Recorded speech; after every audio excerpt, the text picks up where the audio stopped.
Hello guys, स्वागत है आपका मेरे यूट्यूब चैनल पे। आज हम पढ़ने जा रहे हैं कॉमर्स स्ट्रीम का सबसे इजीएस्ट सब्जेक्ट बिजनेस स्टडीज।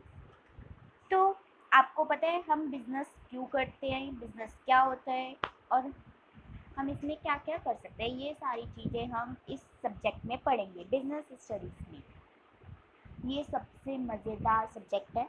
अगर आप इसे अच्छे से पढ़ेंगे, मस्ती के साथ पढ़ेंगे, तो आप भी इसमें बहुत अच्छे मार्क्स स्कोर कर सकते हैं।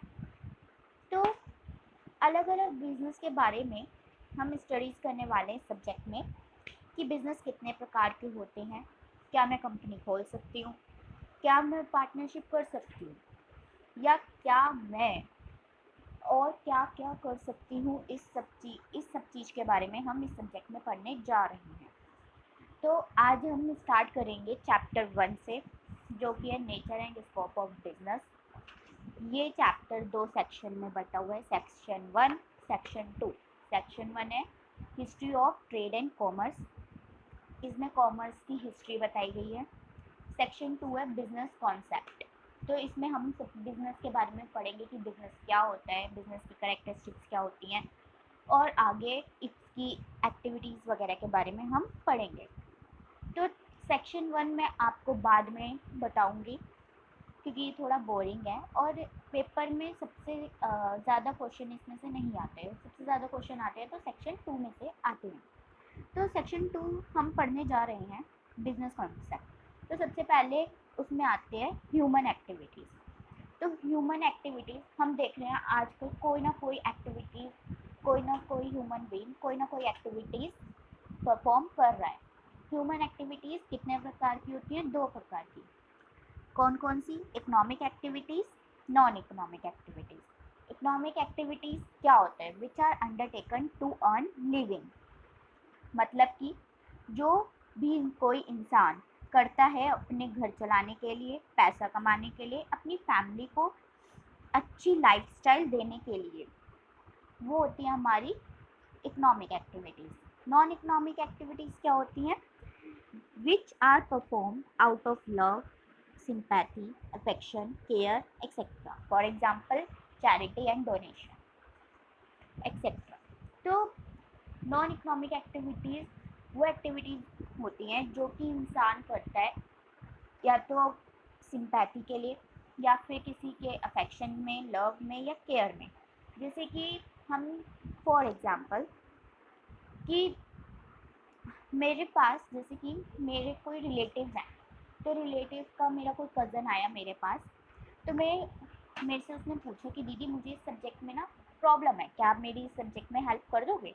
तो मैंने उससे बोला हाँ, मैं ज़रूर हेल्प कर दूँगी। अब इसके लिए मैं उससे कुछ पैसे थोड़ी ना मांगूँगी। अब भाई वो मेरा कज़न है, इतना तो बनता ही है ना कि मैं उसकी इतनी सी हेल्प कर दूँ।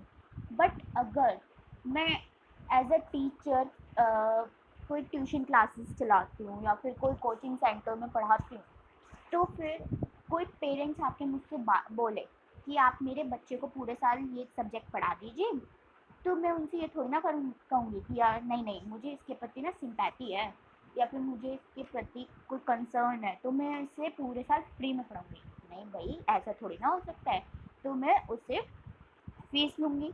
तो हम इस एक एग्जाम्पल से समझ सकते हैं कि नॉन इकोनॉमिक एक्टिविटीज़ और इकोनॉमिक एक्टिविटीज़ में क्या डिफरेंस है। मतलब कि इकोनॉमिक एक्टिविटीज़ में हम अर्न करते हैं और नॉन इकोनॉमिक एक्टिविटीज़ में हम वो परफॉर्म करते हैं या तो सिंपैथी के लिए, या लव के लिए, केयर के लिए, एक्सेट्रा। जैसे कि हमने कुछ चैरिटी कर दी या कुछ डोनेट कर दिया, तो ये सारी हमारी नॉन इकोनॉमिक एक्टिविटीज़ होती हैं। अब इकोनॉमिक एक्टिविटीज़ के भी 3 टाइप्स होते हैं। कौन कौन सी? Business, profession, employment. तो हम आगे इन सबको डिटेल में पढ़ेंगे कि बिजनेस क्या होता है, प्रोफेशन क्या होता है और एम्प्लॉयमेंट क्या होता है। आपका सबसे ज़्यादा इम्पॉर्टेंट क्वेश्चन आता है इसमें से, आपके पास डिफ्रेंशिएट होगा आपकी बुक में इन तीनों पे, तो वो बहुत ही ज़्यादा इम्पॉर्टेंट है, उसे इम्पॉर्टेंट मार्क कर लीजिए आपके एग्ज़ाम में। या तो पॉइंट्स में कुछ पॉइंट्स आपको दे दिए जाएंगे, उसमें आपसे डिफरेंस पूछ लिया जाएगा, वरना आपको कुछ ऐसे कह देंगे कि आपको 3 या 4 में डिफ्रेंशिएट करें। तो हम आगे इसमें पढ़ेंगे कि क्या क्या डिफ्रेंशिएट होता है, लेकिन उससे पहले हमें क्या समझना पड़ेगा कि बिजनेस क्या होता है, प्रोफेशन क्या होता है और एम्प्लॉयमेंट क्या होता है। तो हम पढ़ते हैं business. Business is an economic activity. Definition को ध्यान से सुनना, इसी से आप अपने करेक्टरिस्टिक्स बना लेंगे। पेपर में अगर आपसे करेक्टरिस्टिक्स पूछे जाते हैं केस स्टडीज के थ्रू, तो आप आराम से लिख सकते हैं। तो हम शुरू करते हैं। Business is an economic activity. Business हमारी इकोनॉमिक एक्टिविटी है। क्यों? क्योंकि पैसा कमाने के लिए तो करते हैं हम बिजनेस। अब ऐसी थोड़ी ना, अब आपके कोई फादर है, किसी के फादर बिजनेस करते हैं, तो क्या आपने देखा है पैसा कमाने के लिए तो करते हैं, घर चलाने के लिए तो करते हैं। ये थोड़ी नहीं कि अब वो ऐसी एक्टिविटी परफॉर्म कर रहे हैं, मतलब ऐसी बिजनेस कर रहे हैं, ऐसा नहीं है ना। तो इसलिए ये हमारी इकोनॉमिक एक्टिविटी है, which is concerned with providing goods and services to the society। किस लिए करते हैं? सोसाइटी को गुड्स और सर्विसेज प्रोवाइड कराने के लिए, with the main aim of earning profit। हमारा हम किस लिए करते हैं? हमारा क्या मेन एम होता है बिजनेस करने का? प्रॉफिट कमाने का। अब किसी के फादर होंगे, आप उनसे जाके पूछना कि पापा आप बिजनेस क्यों करते हो, वो सबसे पहला जवाब क्या देंगे आपको कि भाई पैसा कमाने के लिए हम बिजनेस करते हैं, घर चलाने के लिए बिजनेस करते हैं, तुम्हें अच्छे लाइफ स्टाइल देने के लिए बिजनेस करते हैं कि तुम अच्छे से पढ़ सको और अपनी ये जो सारी ज़रूरतें हैं पूरी कर सको, इसलिए हम बिजनेस करते हैं। अब इतने में तो बात नहीं बनेगी ना। अब जब तक प्रॉफिट नहीं कमाएंगे तो फिर वो ग्रो कैसे करेंगे, मतलब अपने बिजनेस को और आगे कैसे बढ़ाएंगे और अच्छी सुविधाएं आपको कैसे देंगे। आप देख रहे हो आगे इतनी महंगाइयाँ बढ़ रही हैं, तो प्रॉफिट भी तो कमाना पड़ेगा ना बिजनेस के लिए। तो हमारा क्या मकसद होना चाहिए? Earning profit. तो अब इसके बाद हम पढ़ते हैं प्रोफेशन क्या होता है। धीरे धीरे चलते चलते हम समझने की कोशिश करेंगे। आराम से समझिए इसे, पॉज करिए वीडियो को, अगर आपको कहीं पे कुछ समझ नहीं आया तो रिवाइंड करिए, उसे अच्छे से समझिए, और वरना मैं आगे और अच्छे से आपको समझा दूँ। अब हम पढ़ते हैं प्रोफेशन। एक प्रोफेशन क्या करता है, एक प्रोफेशनलिस्ट क्या करता है, बताओ। ये एक ऐसी सर्विस में डील करता है जिसमें हर कोई डील नहीं कर सकता, मतलब वो उसकी एक्सपर्टाइज है। जैसे कि एग्जांपल लें, कोई चार्टेड अकाउंटेंट है या कोई लॉयर है, कोई टीचर है। तो जो जैसे कि मैं पढ़ा रही हूँ, जो मेरे पास स्किल्स हैं वो किसी के और के पास नहीं होंगी। मैंने बहुत ज़्यादा ट्रेनिंग से बहुत ज़्यादा स्किल्स डेवलप करी हैं डे टू डे प्रैक्टिस से, जिससे कि मैं आपको पढ़ा सकूं। This is not very easy to achieve, मतलब कि बहुत इजी नहीं है। अब आप चार्टेड अकाउंटेंट, जैसे कि कोई चार्टेड अकाउंटेंट है, किसी के घर में होगा कि किसी के भाई बहन होंगे या किसी के फादर चार्टेड अकाउंटेंट होंगे, तो उनके पास जाना पूछना। अब जो काम आपके फादर कर सकते हैं वो कोई और नहीं कर सकता। किसी की मदर होंगी चार्टेड अकाउंटेंट, तो उनके पास आप पूछोगे तो उनसे जाके पूछना, मतलब आपकी जो मदर काम कर सकती है कि वो काम कोई आम इंसान नहीं कर सकता। ठीक है। अब कोई लॉयर है, किसी के फादर लॉयर होंगे, तो उन्होंने कुछ एक्स्ट्रा ट्रेनिंग की होगी, कोई एक्स्ट्रा डिग्री ली होगी, जिसकी वजह से वो ये काम कर पा रहे हैं। तो प्रोफेशन के पास ऐसी स्किल्स होती हैं जो आपको बहुत जल्दी देखने को नहीं मिलती। अब हम समझते हैं कि एम्प्लॉयमेंट क्या होता है। एम्प्लॉयमेंट क्या है कि आप कहीं पर जॉब कर रहे हैं, चाहे कहीं पर भी हो। अगर जैसे बीइंग अ टीचर या किसी स्कूल में पढ़ा रहे हैं, तो फिर वो एम्प्लॉयमेंट कहलाता है। जैसे कि ऑफिस में आपने देखा है कितने सारे लोग काम करते हैं, तो वो हमारे क्या हो जाते हैं? एम्प्लॉयमेंट। अब टीचर पढ़ा रहे हैं, कितनी सारी टीचर पढ़ा रही है कि स्कूल में, तो वो भी किस में आ जाती है? हमारी एम्प्लॉयमेंट में। तो ये तो हमने देखा कि क्या क्या होता है। अब हम इसे एक एग्जाम्पल से समझ लेते हैं। अभी जैसे मैंने आपको एग्जाम्पल दिया कि जैसे कि मैं टीचर हूँ, मैं किसी स्कूल में पढ़ा रही हूँ, या फिर मान लो मैं कोई वर्कर हूँ तो मैं किसी ऑफिस में काम कर रही हूँ, तो मैं एज अ एम्प्लॉय काम कर रही हूँ, तो ये मैं एम्प्लॉयमेंट में आ गई। ठीक है, तो अब हम आगे देखेंगे। हमने पढ़ा भी क्या क्या पढ़ा, बिजनेस पढ़ा हमने कि बिजनेस क्या होता है, हमने पढ़ा प्रोफेशन क्या होता है, हमने पढ़ा एम्प्लॉयमेंट क्या होता है। अब हम आगे पढ़ेंगे इसकी बिजनेस की करेक्टरिस्टिक्स।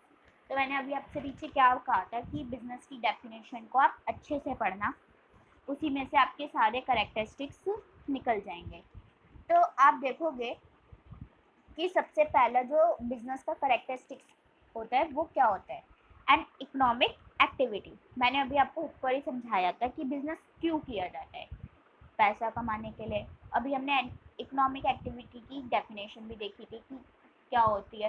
तो आप इससे रिलेट कर सकते हैं कि बिजनेस की करेक्टरिस्टिक्स में ये क्यों पॉइंट आया। तो मैं आपको पहले बता दूं कि इसकी जैसे ये मेन मेन हेडिंग्स दे रखी हैं, इसे आप अच्छे से याद कर लो, पेपर में लिख के आना। पेपर में अगर ब्लू पेन से लिखोगे तो ब्लैक पेन से अंडरलाइन करना, वरना ब्लैक पेन से लिखना और आगे की 2 या 3 लाइन में एक्सप्लेनेशन देना। आपको एग्जाम में पूरे नंबर मिलेंगे इस क्वेश्चन के। मतलब इसी क्वेश्चन की बात नहीं कर रही मैं, हर बीएसटी में ऐसे ही होता है। आप सबके पॉइंट्स ऐसे हेडिंग्स याद कर लो, चाहे एक्सप्लेनेशन अपनी लैंग्वेज में लिखना, आपको मार्क्स ज़रूर मिलेंगे एग्जाम में। तो हमने पहला पॉइंट देखा कैरेक्टरिस्टिक्स का क्या होता है, एन इकोनॉमिक एक्टिविटी। ठीक है, ये तो सबको क्लियर है कि इकोनॉमिक एक्टिविटी क्यों है बिजनेस। अब नेक्स्ट पॉइंट आते हैं प्रोडक्शन और procurement of goods and services. या तो कोई प्रोडक्शन कर रहा है, जैसे कि हम देखते हैं कि कुछ लोग प्रोडक्शन कर रहे हैं फिर बेच रहे हैं, या फिर कोई प्रोक्योरमेंट कर रहा है। प्रोक्योरमेंट का क्या मतलब होता है, किसी से खरीद के फिर मार्केट में बेचना। तो ये भी हमारा बिजनेस कहलाता है। आ रहा है आपको सबको समझ में कि प्रोडक्शन और procurement of goods and services. तो हमने अभी अभी 2 पॉइंट याद करे, एन इकोनॉमिक एक्टिविटी, प्रोडक्शन और procurement of goods and services. या तो कोई प्रोडक्शन कर रहा है और फिर बेच रहा है, या फिर वो किसी से खरीद रहा है सामान और फिर बेच रहा है। आपने देखा होगा किसी के फादर किसी चीज़ का बिजनेस कर रहे होंगे, तो वो ये थोड़ी ना है कि वो प्रोडक्शन भी कर रहे हैं, नहीं ना, ऐसा नहीं होता। वो क्या कर रहे हैं, वो या तो किसी से माल खरीद लेते हैं जो कि प्रोडक्शन कर रहा है, उससे फिर खरीद के फिर मार्केट में बेचते हैं। तो मतलब कि ये थोड़ी ना कि आपके फादर बिजनेस नहीं कर रहे क्योंकि वो प्रोडक्शन नहीं कर रहे, नहीं नहीं नहीं, ऐसा नहीं है। मतलब कि वो भी बिजनेस कर रहे हैं। तो इसलिए दोनों शब्द आते हैं, प्रोडक्शन और प्रोक्योरमेंट। थर्ड पॉइंट है सेल्स और exchange of goods and services for the satisfaction of human needs. तो ये सबसे ईजीएस्ट पॉइंट है इसका। हम बिजनेस किया करते हैं, पैसा कमाने के लिए बेचते हैं ना बिजनेस वो गुड्स एंड सर्विसेज। तो ये आ गया हमारा थर्ड पॉइंट में कि हम गुड्स को बेचते हैं पैसा कमाने के लिए। तो सेल और exchange of goods and services for the satisfaction of human needs, dealing in goods और services on a regular basis. तो ये फोर्थ पॉइंट है हमारा, सबसे इम्पॉर्टेंट पॉइंट है, इसे इम्पॉर्टेंट मार्क कर लीजिए। इसमें आपसे या तो ये आपका लाइन लिख दी जाएगी, हेडिंग लिख दी जाएगी, उसके आगे एक्सप्लेन लिख दिया जाएगा, 3 मार्क्स में आ सकता है, वरना किसी केस स्टडीज़ के थ्रू आपसे पूछा जा सकता है। तो डीलिंग इन गुड्स एंड और सर्विसेज ऑन रेगुलर बेसिस, इससे आप क्या समझते हैं। इससे बस एक ही चीज़ समझ में आती है कि हमें बिजनेस वो होता है जब हम गुड्स और सर्विसेज को में डेली बेसिस पे डील करें। मतलब कि अगर हम रोज गुड्स बेच रहे हैं या खरीद रहे हैं, मतलब बेच रहे हैं, तो वो हमारा बिजनेस कहलाता है। जैसे कि अब एक एग्जांपल लेके चलते हैं। मान लो मैंने एक सेल फोन खरीदा, ठीक है, और अगले साल नया मॉडल आ गया उसका। अब मैंने सोचा ये तो बहुत पुराना हो गया है, नया मॉडल भी आ गया, तो मुझे ना अब खरीदना है नया फ़ोन। तो मैंने उसे बेच दिया जाके, किसी को दे दिया, ओएलएक्स पे बेच दिया या कहीं भी मतलब दे दिया। तो मतलब अब आप बताओ ये क्या बिजनेस है। नहीं, ये बिजनेस नहीं है क्योंकि मैं रेगुलर बेसिस पे डील नहीं कर रही।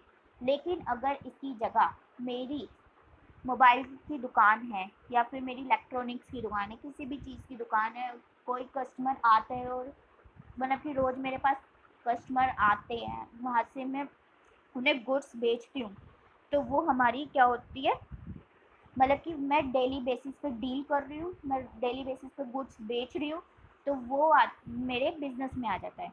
तो हमने 4 पॉइंट्स देखे, हमने 4 पॉइंट्स याद कर लिए, क्या क्या, एन इकोनॉमिक एक्टिविटी, प्रोडक्शन और procurement of goods and services, sales और exchange of goods and services for the satisfaction of human needs, dealing in goods और services on a regular basis. हमारे 4 पॉइंट तैयार हो गए। 5th पॉइंट आता है profit earning. तो अभी हमने डेफिनेशन में पढ़ा था कि बिजनेस का मेन एम क्या होता है, प्रॉफिट अर्न करना। अगर बिजनेसमैन सफिशिएंट प्रॉफिट भी नहीं कमा पाएगा अपना बिजनेस करके, तो क्या उसका बिजनेस चल पाएगा लंबे समय तक? नहीं, बिल्कुल भी नहीं। आप देख रहे हो कि आगे कितना कंपटीशन बढ़ता जा रहा है। तो अगर वो एक, जैसे कि उसने बिजनेस में 10 लाख रुपए लगाए और उसे वो 10 लाख रुपए ही वापस मिल रहे हैं, तो क्या वो चला पाएगा? अपना कोई एक्स्ट्रा खर्चा निकाल पाएगा? नहीं निकाल पाएगा। तो उसे कुछ एक्स्ट्रा भी तो कमाना पड़ेगा ना, जिससे कि वो आगे आपकी ज़रूरतें पूरी कर सके या फिर अपनी कुछ ज़रूरतें पूरी कर सके। तो मतलब क्या मेन एम होता है, प्रॉफिट अर्न करना। 6th point, uncertainty of return and risk. Business में हम सब देखते हैं कि रिस्क होता ही होता है, मतलब कि बिजनेस में रिटर्न अनसर्टेनिटी रहती है, प्रॉफिट ज़्यादा भी हो सकता है, कम भी हो सकता है। ज़रूरी थोड़ी ना कि अगर मेरे को बिजनेस में 2 साल तक प्रॉफिट हो रहा है तो तीसरे साल भी मुझे प्रॉफिट ही हो। नहीं, मुझे तीसरे साल लॉस भी तो हो सकता है ना। बिजनेस में, बिजनेस के साथ एक रिस्क बना ही रहता है, ठीक है। जितना ज़्यादा रिस्क होगा उतना ज़्यादा रिवॉर्ड मिलेगा। ऐसा हर बिजनेस में होता है। आपके फादर अगर बिजनेसमैन होंगे तो आप उनसे जाके पूछना, उन्हें भी पता है कि कितना ज़्यादा रिस्क है। अगर वो बिजनेस में पैसा लगाते हैं अपने बिजनेस में, तो अब उन्हें आगे ये थोड़ी ना पता है कि बिजनेस चली जाएगा या नहीं चलेगा। उन्हें ये भी नहीं पता कि इस टाइम आगे उन्हें प्रॉफिट होगा भी या नहीं होगा। अब वो प्रॉफिट अपने माइंड में लेके चलते हैं कि हाँ मुझे प्रॉफिट होगा, इसलिए वो पैसा लगाते हैं। लेकिन ज़रूरी नहीं है ना कि प्रॉफिट ही हो, लॉस भी तो हो सकता है। बहुतों को देखते हैं नुकसान भी हो जाता है बिजनेस में। लेकिन ज़रूरी नहीं है कि हर साल ही नुकसान हो, प्रॉफिट भी हो सकता है। तो ये हम देखते हैं कि बिजनेस में रिस्क बना रहता है, ज़्यादा भी हो सकता है और कम भी हो सकता है। तो मतलब जो वो होता है प्रॉफिट, ये जो हम पैसा कमाते हैं, ज़्यादा भी कमा सकते हैं, कम भी कमा सकते हैं, ठीक है। तो आज हमने करेक्टरिस्टिक्स पढ़ी, तो आज हम एक बार रिपीट कर लेते हैं। आज हमने क्या क्या पढ़ा। हमने देखा कि सेक्शन 2, ये जो चैप्टर 1 है 2 पार्ट में डिवाइड है। Section 1 history of trade and commerce, section 2 business concept. Section 1 मैंने बोला था कि हम लास्ट में पढ़ेंगे क्योंकि उसमें थ्योरी है, तो वो आपको बस एक क्लास में हम सारा पढ़ लेंगे, क्योंकि उसमें से ज़्यादा क्वेश्चन आते नहीं, शायद 1 या 2 मार्क्स में आएंगे क्वेश्चन, या 3 मार्क्स में ज़्यादा से ज़्यादा, तो वो हम बाद में देख लेंगे। उसमें से ऐसा ज़्यादा कुछ नहीं आएगा, लेकिन सेक्शन 2 सबसे ज़्यादा इम्पोर्टेंट है, तो उसे आप ध्यान से देखना। सेक्शन 2 में हमने क्या पढ़ा, ह्यूमन एक्टिविटीज़ पढ़ी। ह्यूमन एक्टिविटीज़ में मैंने आपको बताया था कि कोई ना कोई ह्यूमन बीइंग अब एक्टिविटी परफॉर्म कर ही रहा है, ठीक है। अब उसमें भी हमने 2 टाइप्स पढ़े उसके, ह्यूमन एक्टिविटी के, economic activities, non economic activities. Economic activities क्या होती है, which are undertaken to earn living. और नॉन इकोनॉमिक एक्टिविटीज़ क्या होती है, which are perform out of love, sympathy, affection, care etcetera. For example charity and donation etcetera. अभी मैंने आपको पीछे एग्जाम्पल भी दिया था, उससे आपको बहुत अच्छे से क्लियर हुआ होगा। इकोनॉमिक एक्टिविटीज़ के भी मैंने बताए थे आपको 3 टाइप्स होते हैं, बिजनेस, प्रोफेशन, एम्प्लॉयमेंट। तो बिजनेस का मेन एम क्या होता है, अर्निंग प्रॉफिट। प्रोफेशन में हमारे पास कोई स्पेशल स्किल्स होती हैं जो कि मैं ट्रेनिंग करके और बहुत ज़्यादा प्रैक्टिस करके कमाई होती हैं। एम्प्लॉयमेंट में मतलब कि हम works regularly for another person, हम किसी के अंडर काम कर रहे होते हैं रेगुलरली, ठीक है। और बिजनेस की हमने डेफिनेशन देखी थी, क्या होती है। Business is an economic activity which is concern with providing goods and services to the society with the meaning of earning profit. इससे मैंने आपसे कहा था कि इस डेफिनेशन को अगर आप ध्यान से देखेंगे, पढ़ेंगे, समझेंगे तो इससे आपके करेक्टरिस्टिक्स भी बन जाएंगे। हमने प्रोफेशन की भी डेफिनेशन पढ़ी थी, हमने उसे अच्छे से समझ लिया कि प्रोफेशन क्या होता है। एम्प्लॉयमेंट भी हमने अच्छे से समझ लिया क्या होता है। अब हमने करेक्टरिस्टिक्स में 6 पॉइंट पढ़े थे। 6 पॉइंट मैं आपको याद दिला देती हूँ, अच्छे से याद कर लीजिए। N economic activity. Second point आता है हमारा प्रोडक्शन और procurement of goods and services. Third point आता है हमारा सेल्स और exchange of goods and services for the satisfaction of human needs. Fourth point dealing in goods or services on a regular basis. Fifth point, profit earning. Sixth point, uncertainty of returns, element of risk. तो आज के लिए हम इतना ही पढ़ते हैं। Next class में हम और पढ़ेंगे, इसके आगे पढ़ेंगे। हम देखेंगे कि इसमें क्या होते हैं, ऑब्जेक्टिव्स क्या होते हैं बिजनेस के। तो थैंक यू क्लास, मेरे साथ कोऑपरेट करने के लिए, मेरी वीडियो को देखने के लिए। अगर आपको वीडियो पसंद आई हो तो like, share and comment please and subscribe also. तो अगर आपको मेरी वीडियो पसंद आई है तो इसे ज़्यादा से ज़्यादा प्यार दीजिए, और अगर आपको लगता है कि हाँ मैंने अच्छी कोशिश की है बनाने की तो आप मुझे कमेंट सेक्शन में बताइए, फिर मैं आपसे केस स्टडीज़ भी डिस्कस करूँगी। Thank you class.